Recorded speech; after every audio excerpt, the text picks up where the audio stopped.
So, how many times have you watched a perfume declutter to watch somebody say something like, I bought this fragrance because it smelled amazing on my friend, but actually when I spray it on myself, it doesn't smell the same. It doesn't have that sparkle. It just doesn't shine on me. It smells flat. What do people mean by that? How can a fragrance smell different on different people's skin when the same person is smelling that fragrance? What causes those differences? So in this video, I'm going to tell you 20 different reasons why this can be. And actually, if you like this kind of content, then please do like the video, and also please consider subscribing if you haven't done already. And also please consider checking out my other perfume science videos if you do end up enjoying this one. Actually, I think before I start, it's probably important to clarify that I'm talking about differences of perception of the same fragrance on two different people's skin by the same person. I'm not talking about differences between people with their scent perception, because we know that different people sense fragrance in a very different way to other people, because different people have different makeups of olfactory receptors, smell receptors, they have different numbers of them, and they have different types of them. And that means that different people perceive fragrances very differently. Also, how would anybody ever measure those differences in perception? Because fragrances are described, aren't they, with words, and different words mean different things to different people. So somebody may choose a different word not because a fragrance smells differently to them, but simply because they have a different vocabulary. So that's not a fair comparison to make. So I've got 20 different reasons why fragrances can smell slightly differently on different people, and I am going to divide those reasons into 3 different categories. And those 3 categories are, firstly, differences in perception, so the psychological aspects of smelling a fragrance on you versus somebody else. Secondly, skin chemistry, the way the fragrance interacts with your skin. And thirdly, measurable differences in your environment and perhaps in your application method of the fragrance. So let's get on with the video. So the first category is all based around the psychology of how you perceive that fragrance on your skin versus somebody else's skin. So reason 1, your mood. Are you smelling that fragrance on your skin at exactly the same time as you're smelling it on somebody else's skin? If not, your mood is going to be slightly different, and actually scent is a very sensory experience, and it's unique amongst the senses in that it isn't a conscious thing. When we smell things, it goes to our unconscious centres. It goes to our most primitive part of our brain, which consists of the amygdala, which is the emotional response centre. And actually, it also passes through the entorhinal complex and also into the hippocampus, which deal with thoughts of memories. So actually, the perception of fragrance is really a very emotional thing anyway, and any kind of difference in your baseline emotions, so whether you're happy or whether you're sad or frightened or anxious or sexually aroused or whatever it is, it's going to affect your perception of fragrance. And that's why mood may have an impact on how fragrances smell on you and how they smell on other people. Reason 2, does that fragrance have associations for you already? So you've smelt this fragrance on your friend, yeah? So do you admire your friend? Do you think that they're a beautiful person? Do you love their personality? If you do, then you are going to likely have positive associations with that fragrance because you've smelt it on your friend. Equally, that association with your friend could mean that you don't think that fragrance is you when you smell it on you. It could be just so intimately associated with somebody else in your mind that you can't ever enjoy that fragrance on your own skin because you just think of that other person. That fragrance is then effectively just not you, isn't it? So that could be a reason why you actually perceive that that fragrance doesn't smell as good on you. And actually, I think this is a big thing, isn't it? With signature fragrances especially, sometimes you can really, really love somebody's signature fragrance, but you can just feel super awkward about wearing it yourself because you just associate that fragrance with that other person. Reason 3 is, where are you wearing this perfume, and where was your friend wearing this perfume when you smelt it on them? Was it maybe a formal event such as a wedding? That's quite often where we first smell new fragrances, because people dress up, people wear things that they don't normally wear. And people might choose a stronger fragrance or a more distinctive fragrance than usual at a wedding. Really, you know, at weddings, it's a very particular situation, isn't it? You're wearing very particular clothes. A fragrance that may suit a wedding may not suit another situation. And in that way, a fragrance can then smell very differently in different situations on different people's skins. So You might just be, slobbing around at home, and a fragrance could feel too formal, or it could feel too stuffy in a way. So that might be why you think that a fragrance doesn't smell as good on you as it does on the person that you previously smelt it on. Reason 4, you are smelling this fragrance for the second time around on you as opposed to somebody else. So the first time was on that other person. How many times in life do you remember the first time you did something? How many times do you remember the second time you did something? How many people can actually remember their second kiss as opposed to their first one? I don't think many people can. And I think it's the same with fragrance. I think really fragrance has that impact on you the first time you smell it. It's super special when you get something you love the first time around. And I think that's also another reason why fragrances can fall flat the second time around, because it just doesn't have that impact. The shock of the new is gone. So let's now move on to so-called skin chemistry, or the way the fragrance interacts with your skin. I think this probably would be better described as skin physics, because it's really not anything to do with any kind of chemical changes in the fragrance. It's more to do with the physical interaction, how it sits on your skin as opposed to somebody else's skin, that is going to make the difference. So we all have natural skin odours, whether we like them or not, and whether we try to conceal them or not. But actually our skin odours are determined by our genetics and modified by our environment. We may try to conceal our skin odours with things such as soaps, fragrance, antiperspirants, that kind of thing, but ultimately we all have a skin odour. And actually, why is that skin odour any different to anybody else's? Well, obviously there are genetic reasons, but there are also several other reasons. So actually, if you've watched my videos already on musk and on indoles, you probably know some of these reasons already. So your natural fragrance can vary depending upon your personal circumstances and can actually modify how fragrances smell on you. So reason number 5 for why a fragrance can smell differently on you as opposed to somebody else is your current sexual status. So for men, there is a bit of a difference between whether they're partnered or unpartnered. Generally, unpartnered men have much higher testosterone levels than partnered men, and that means that they give off a slightly stronger musky odour. And also in females, there are differences depending upon whether they're ovulating or not. So ovulating women are said to have a more preferable odour to non-ovulating or non-cycling women when men are questioned during studies. And actually, there's a good reason for that, because, if you are attracted to somebody who's ovulating, sexy time is more likely to result in baby time. Reason 6, your health. So actually, if you're ill, it's not only your sense of smell that can be affected, but also how your skin smells. For a few diseases now, there are actually smells that are used as early biomarkers for disease, so early warning signs of disease.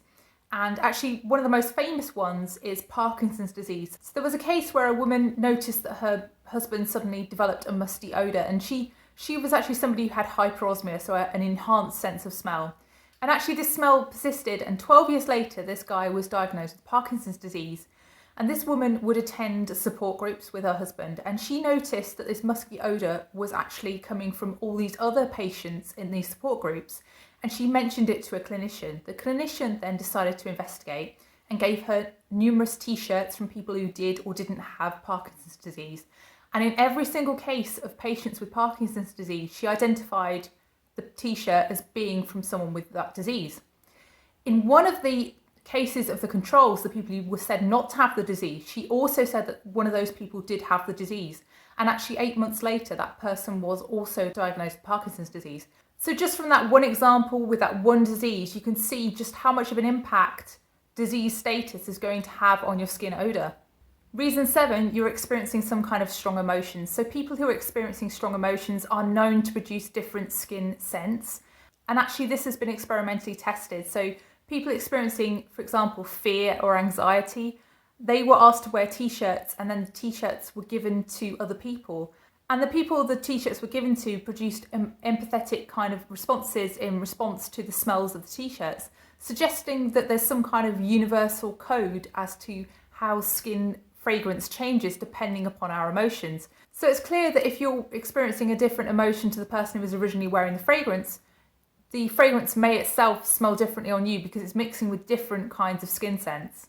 Reason 8, you have a different genetically encoded natural skin scent. And this is because different people have different types of immune system gene variants, and that causes them to have different skin scents. So Actually, it's variation within the major histocompatibility complex genes that cause this difference in skin scents. And so this other person who you smelt this fragrance on could just have a different set of MHC complex gene variants to you.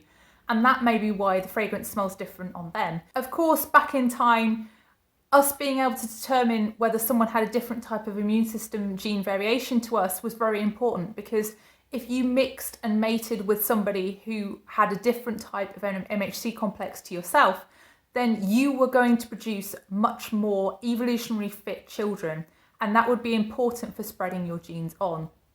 In more modern times, perfume has been seen as something that masks these natural signals and odours. But there has been more recent research that has shown that fragrance choice is actually not random, and people with very similar immune systems generally have a leaning towards one particular scent profile over another scent profile, which may suggest that these true signals of skin scent are actually preserved, but they're just elicited in some different way through choice of fragrance. Another aspect of skin chemistry is what you're actually putting on your skin and how that affects the microbiome on your skin. So reason 9 is your skin microbiome. So everybody uses cosmetics to one degree or another, whether that's just shower gel or whether it's a whole plethora of products. But ultimately, whatever you use can have long-lasting effects on your skin microbiome, long after you've finished using it, even months after you've finished using it. And actually, those changes can really affect how your natural skin scent smells. And so if somebody else is using different products to you, then they will smell different to you. Also, it's been shown that actually there is natural variation in people's skin microbiomes anyway, no matter what products people use. So just being a different person to the person that you smell that fragrance on is going to mean that a fragrance is probably going to smell differently on you because of that difference in your microbiome. Reason 10, your use of other scented body products. So for example, some people, to prolong their scent, will put Vaseline on their pulse points or other parts of their body and then spray the fragrance over it. Vaseline is not odourless. Vaseline is something that actually has quite an intense fragrance to it. I've also seen people suggesting L'Occitane products. So for example, their shea butter hand cream. I actually find that product incredibly scented. It's something to me smells like Johnson's baby lotion. And it's something that I really wouldn't want to have underneath my perfume, because okay, it may make it last longer, but it's going to really also affect the fragrance. So actually, just your general use of other fragrance products, whether that's just something as simple as a shower gel, is going to make a difference to how your fragrance smells on you compared to how it smells on somebody else. So reason 11 really leads on from reason 10, and it's the use of moisturisers. So actually, when you think about it, a lot of people do use moisturiser as a way of making their fragrance last longer. And why does it make their fragrance last longer? It's because the oils in moisturiser make the fragrance less volatile, less easily evaporating, which means that the fragrance is more likely to stay around on the skin for longer. This can really enhance the middle and the base notes of a fragrance and can really make those stand out more than they normally would do. Also, it's going to depend on when somebody is applying fragrance. So for example, if somebody applies fragrance just after they've got out of a bath or a shower, then their skin is going to be a lot drier than someone who has just applied their fragrance after they've had a shower the night before, because their oil levels will have been restored from the time after they're showering or bathing to the time when they applied the fragrance. So in that way, a fragrance can actually smell different on someone who's recently showered or bathed as opposed to someone who hasn't recently showered or bathed, or on someone who's moisturised or not moisturised. It's the same kind of issues around those two things. Reason 12, skin pH and body temperature. So depending upon where you spray your fragrance, that fragrance may be exposed to different pH levels. So for example, if you spray your fragrance on your décolleté, on your chest, then on a hot day you may actually sweat. And so your fragrance will then be in a situation where it's in an acidic pH as opposed to the normal neutral pH of your skin. In that way, there will be bacteria there that weren't there before because they will be feeding on the sweat, and ultimately they will also interact with your fragrance, and that pH change and the microbiome change will also affect how your fragrance wears, as opposed to someone who's perhaps put it in a place where it isn't subject to sweating and changes in pH levels. For example, their wrists. So depending upon the position on your body where you sprayed the fragrance, and also the body temperature. So for example, wrists are somewhere that are much cooler than somewhere like the chest. Then you will also get different notes coming at different times in the fragrance's lifetime, which is also going to very slightly change how that fragrance smells on you as opposed to how it smells on somebody else. So reason 14 we've kind of touched on already, but how is your skin naturally? Is it normally dry or is it an oily skin type? So people with oilier skin are probably the luckier ones because they will maintain fragrance for longer and they will amplify fragrance for longer. So they can use less fragrance and it will smell stronger on them than it will on someone with drier skin. In general, oilier skinned people are better suited to citrus and floral kind of fragrances because they have that ability to hang on to those top notes in fragrances.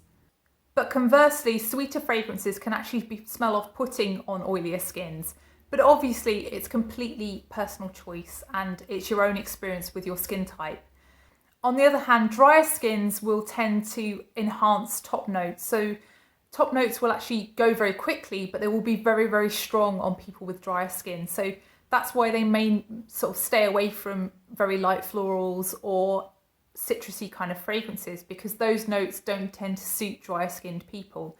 Drier skinned people tend to gravitate towards muskier scents, woody scents, things with a bit of a base to them, because those are the fragrances that tend to work better on those skin types. But actually they also require stronger fragrances, so they will have to choose EDP or extrait versions of fragrances to get the same punch from their fragrance. So in this way you can see that if the person that you were smelling the fragrance on had a different skin type to you, then they may have enhanced different facets of the fragrance. And actually if it was a floral or citrusy fragrance, then it may smell dramatically different on different skin types. So reason 15 is your diet, and actually people who eat different foodstuffs will have different natural skin odours as well. So you can see just how complex skin scents are really. But actually in general, people who eat lots of fruits are deemed to have a very much more pleasant skin odour as opposed to people who eat lots of onions or lots of garlic. And you can kind of see why, because those vegetables have very strong scents in themselves, and those scents can be actually secreted through your pores. So those vegetables have sulfurous compounds in them and can actually interfere with the smell of your fragrance as well. So you can see that if somebody that you smelt that fragrance on had a beautiful diet of fruits and is in the land of milk and honey, and then you're just eating onions, you're going to have a very different fragrance experience to the person that you smelt the fragrance on. So the next category of reasons is to do with your physical environment when you are smelling the fragrance. Reason 16 is, what are the ambient odours that are around you when you are smelling this fragrance on other people and when you are smelling it on you? Are you smelling this on other people near a coffee shop, near a pleasant odour? Or are you smelling it on you in a gym locker room? You can see how you would have a different perception of that fragrance smelt in those two different situations without it actually being the fault of the fragrance at all or your skin. Reason 18 is, what's the weather like? Is it actually a dry day? Is it a hot day? Is it a cold day? Is it a wet day? The humidity and the temperature of the place where you're smelling the fragrance is going to have a major impact on how that fragrance smells. You may have noticed that you perceive fragrance much better in springtime and autumn time, and that's because there's more humidity in the air. It just helps our noses along a little bit. So if it's a dry, cold day, then your nose is going to struggle because actually fragrances don't project as much in cold weather. And actually the drier conditions will mean that your nose is given a harder time anyway detecting the fragrance. On the other hand, if it's a hot, humid day, the fragrance may disappear quite quickly, but ultimately it will project much more and it will smell stronger when it is present. So you can see if you're smelling a fragrance in different weather conditions on your skin versus somebody else's skin, you may think that they smell different. Reason 18, wear time. So how long had that other person been wearing that fragrance when you smelt them? Were you experiencing that fragrance far, far into the dry down on them and then expecting to smell the same thing on you? but in the first moments of the top notes. If you're not patient and you don't wait for it to dry down, it's not going to smell anywhere near close to the same fragrance as it does on somebody else. So in that way, the fragrance could definitely smell very, very different on you as opposed to on somebody else. Reason 19, dosage and where are you spraying it? So depending upon how much you're putting on and where you're putting it, whether you're putting it on skin or on clothes, can really change how a fragrance can smell. Just think about when you sample a fragrance in a shop and you spray it on paper versus when you spray it on your skin. I personally would never buy a fragrance that I'd only smell off paper. I would always want to smell it on my skin and I would always let it dry down. And that's the case with dosage and with where you're spraying it. So if you're only spraying on your skin, it's going to smell very different to if you spray it on your clothes. Also, if you're spraying a lot of sprays, that's going to smell very different to only a few sprays. And so if a different person is using a fragrance in a very different way, that may mean that their fragrance smells very different on them as opposed to how it smells on you. Reason 20 is actually variation in perfume. So that could be due to something as simple as how it's been stored, how old it is, light exposure, the amount of fragrance left in the bottle. There might be oxidation if there's been a lot of fragrance being used up and there's not much left because there's more air in the bottle. It could also be a batch to batch variation, which shouldn't happen in modern formulations, but it clearly still does. Just look at Aventus, just read the people moaning about how Aventus smells differently from different batch to batch. It could also shockingly be due to reformulation. Brands aren't overt about their reformulations. You can find information on reformulation in my video about why perfumes get reformulated, but actually reformulation is quite a secretive thing and you're unlikely to know whether a perfume has been reformulated. I recently had quite a shock when I smelt the new formulation of Giorgio Armani C. I actually thought they were different fragrances to begin with. Really, you never know, do you? That the person that you smelt that fragrance on could actually have been wearing a different formulation and you just didn't know. Or maybe it was just a batch, or the way they've kept the fragrance. It may have changed the fragrance. If they've not kept it very well, the top notes of the fragrance may have been affected, and that may affect how that fragrance smells on them as opposed to how it smells on you. So that's the final reasons, that's all 20. So what do you think? Which of these reasons do you think is going to have the biggest impact on how a fragrance can smell different on someone else as opposed to on your skin? And also, can you think of any other reasons as to why a fragrance would smell different on someone else as opposed to you? I would love to know your answers. Please let me know down below. And also, thank you so much for watching. If you have liked this video, then please press the like button and please also consider subscribing if you haven't done already. And I'll see you in the next one. Bye.